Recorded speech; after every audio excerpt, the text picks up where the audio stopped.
निर्भर बनाती है। देखो ये वही है, प्रत्यक्ष है, जीवन भी देती है, जीना भी सिखाती है, बच्चों को आत्मनिर्भर भी बनाती है और उस परमात्मा और ईश्वर से भी मिलाती है। देखो ये मां नर्मदा है, देखो देखो उसी के द्वार पर हम बैठे। एक ऐसी शक्ति हमें प्राप्त है जिसके दर्शन की महिमा है।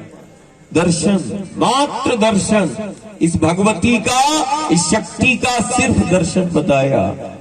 ये वो आद्य शक्ति का स्वरूप है जो दर्शन मात्र से जीव का कल्याण कर देती है, जिसका दर्शन जीव का कल्याण कर देता है। दर्शन मात्र से जीव को भयमुक्त करती है।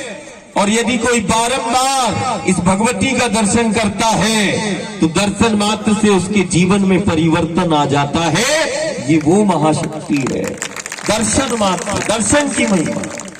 दर्शन से जीव का कल्याण करती है, दर्शन मात्र से जीव को भयमुक्त करती है, दर्शन से परिवर्तन जीवन में लाती है। दर्शन की महिमा है।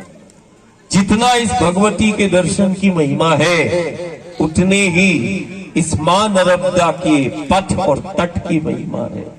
दुनिया में केवल और केवल एक पथ है जहां चलना साधना कहलाती है। तुम सारी दुनिया में चलो, चलना कहीं साधना नहीं बताई गई। एक ऐसा दुनिया में पथ है जहां चला, कोई जाने अनजाने में भी चला तो जहां चलना साधना कहलाती है। और यदि इस नर्मदा के तट और पथ पर यदि कोई जाने अनजाने में भी बैठ जाए तो जहां बैठना उपासना हो जाती है। ये जगत का वो नर्मदा का पथ है। चले तो साधना है और बैठे तो आराधना है। एक ऐसी साधना जो जीवन को दिशा देती है।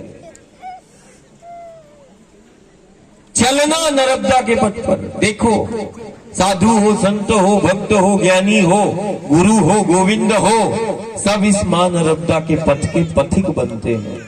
इस पथ पर वो चलना साधना कहलाती है। आज लाखों वो भक्त प्रेमी वो परिक्रमा करते हैं। मतलब क्या? चलते हैं। जहां चलने से देव पितर संतुष्ट हो जाते हैं। ये वही नर्मदा का पथ है जहां चलने से पितर संतुष्ट हो जाते हैं। ये वही नर्मदा का पथ है जहां चलना साधना कहलाती है। एक ऐसी साधना जो जीवन को दिशा भी देती है, दशा में सुधार भी करती है। साधना तो कोई भी हो जीव का कल्याण कर देती है, लेकिन ये वो साधना है जो सिर्फ जीव का ही कल्याण नहीं करती, ये जगत का कल्याण कर देती है। ये साधना है नर्मदा के पथ पे चलने की, साधना है।